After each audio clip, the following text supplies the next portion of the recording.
नमस्कार साथियों, मैं आपका दोस्त दीपक रणोजा हार्दिक स्वागत करता हूं किताबों के सफ़र में। आज हम हमारी कलेक्टर साहिबा वाली सीरीज को आगे बढ़ा रहे हैं।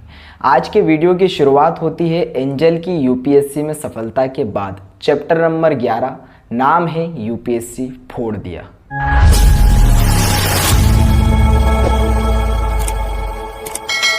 इस वीडियो की शुरुआत होती है इमोशंस के साथ। हर उस व्यक्ति के इमोशंस के साथ जो अपने जीवन में बड़ी सफलता को प्राप्त करना चाहता है, जिसके जीवन के बहुत बड़े बड़े लक्ष्य हैं। अपने लक्ष्यों को प्राप्त करने में वो व्यक्ति हर बार सफलता प्राप्त करना चाहता है, लेकिन उसके हाथों सिर्फ असफलता लगती है। ऐसे व्यक्तियों के क्या इमोशंस है, क्या भावनाएं हैं, उन भावनाओं के साथ लेखक ने इस चैप्टर की शुरुआत करी है। लेखक लिखता है, 4 साल का यूपीएससी का सूखा, उसका दुख, उसका रुदन, उसके छुपाए आंसू एक ही पीडीएफ और एक ही चीख के साथ बाहर आ गए। ऐसा लगा कई सालों से रुके हुए और जमे हुए आंसू एक ही प्रवाह में निकल आए हो। जब यूपीएससी का रिजल्ट आया तब गिरीश दिल्ली में था और एंजल जयपुर में थी। गिरीश एंजल के पास कॉल करता है और कहता है कि तुम्हारा टॉप 50 में चयन हुआ है। जब गिरीश यह कहता है तो एंजल की खुशी का ठिकाना नहीं रहता है, उसे विश्वास नहीं होता है। गिरीश दिल्ली से जयपुर के लिए निकल जाता है। एंजल की माता श्री, जो कि एक स्कूल की प्रिंसिपल है, प्रिंसिपल ऑफिस के बाहर सारा मीडिया खड़ा है एंजल की सफलता के राज जानने के लिए। गिरीश कहता है कि अब तो तुम्हारे एक से बढ़कर एक इंटरव्यू आएंगे। एंजल कहती है अभी तक 3-4 टीवी चैनलों के इंटरव्यू दिए हैं। अभी सिर्फ एंजल ने यूपीएससी में सफलता को प्राप्त नहीं किया है, बल्कि उनके जैसे सैकड़ों अभ्यर्थियों ने यूपीएससी में सफलता को प्राप्त किया है। और जो लोग इस प्रकार सफलता को प्राप्त करते हैं या अपने जीवन में बड़े मुकामों को हासिल करते हैं, तो हमारे भारत में ऐसे लोगों का इंटरव्यू लिया जाता है, सोशल मीडिया पर उनका महिमा मंडल किया जाता है।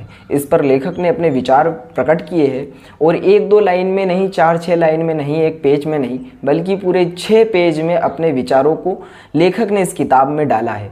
उन सारे विचारों को आपके सामने नहीं लेकर आ सकता क्योंकि वीडियो ज़्यादा लंबा हो जाएगा। यदि आप पढ़ना चाहते हो तो पढ़ सकते हो, वरना कमेंट सेक्शन आपके लिए खुला है। आप कमेंट कीजिए, मैं उस पर भी आपके लिए वीडियो लेकर आऊँगा। फिर भी 1-2% आपके सामने रखता हूँ। लेखक कहता है कि वैसे तो बहुत सारी चीज़ भारत में गलत है, लेकिन एक ऐसी चीज़ जो कि गलत तो है परंतु उसे बहुत अच्छे कार्य के रूप में देखा जाता है, वो है सरकारी नौकरी। खासकर यूपीएससी में अधिकारी पद पाने वाले अभ्यर्थियों के इंटरव्यू और उनका महिमा मंडल। मैं बचपन से ही टीवी पर यूपीएससी टॉपर्स के इंटरव्यू देखता आ रहा हूं और आजकल यूट्यूब पर कई ऑनलाइन क्लासेस चालू हो जाने की वजह से सोशल मीडिया पर हर दूसरा तीसरा विज्ञापन इन्हीं लोगों के इंटरव्यू से संबंधित मिल जाता है। इंटरव्यू में सवाल पूछने वाला उस छात्र को किसी महापुरुष की तरह दिखाता है।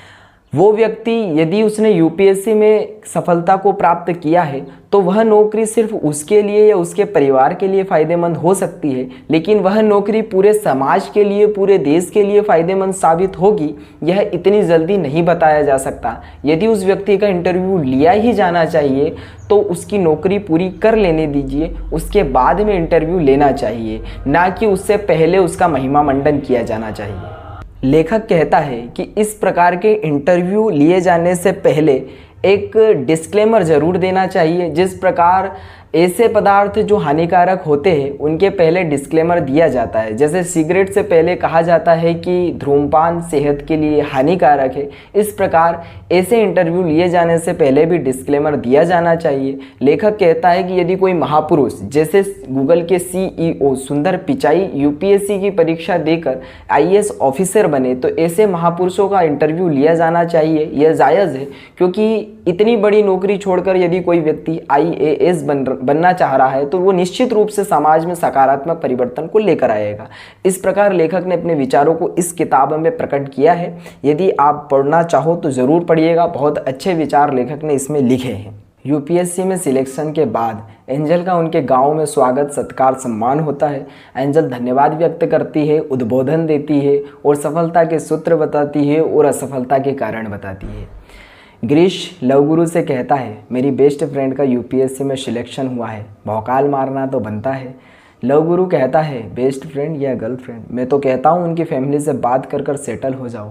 गिरीश कहता है नहीं यार, मैं अभी यूपीएससी की तैयारी कर रहा हूँ और उनका यूपीएससी में चयन हो गया है। मैंने अभी तक सोशल मीडिया पर भी नहीं बताया है कि मेरी गर्लफ्रेंड का यूपीएससी में चयन हो गया है, क्योंकि अब उनका जीवन सार्वजनिक जीवन हो गया है तो उन्हें शायद सामाजिक नाराज़गी का सामना करना पड़ सकता है। अभी मैं यूपीएससी की तैयारी कर रहा हूँ, ये बात की बात है।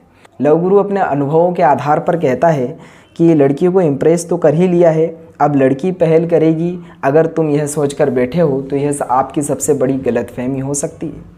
गिरीश, तुम अपना प्यार पाना चाहते हो, लेकिन एंजल की हाई स्टेटस नौकरी के आगे तुम्हारा प्यार हार भी सकता है।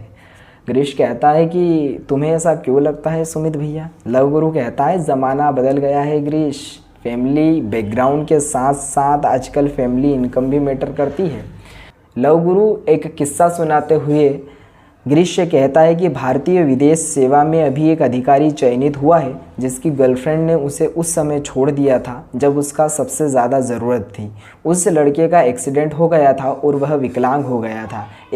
लव गुरु कहता है एक बात बोलूं गिरीश भैया, हैसियत को मिलती है दिलों में जगह, तुम जज्बातों को लिए फिरते हो। इस प्रकार गिरीश और लव गुरु के बीच में बातें चलती हैं।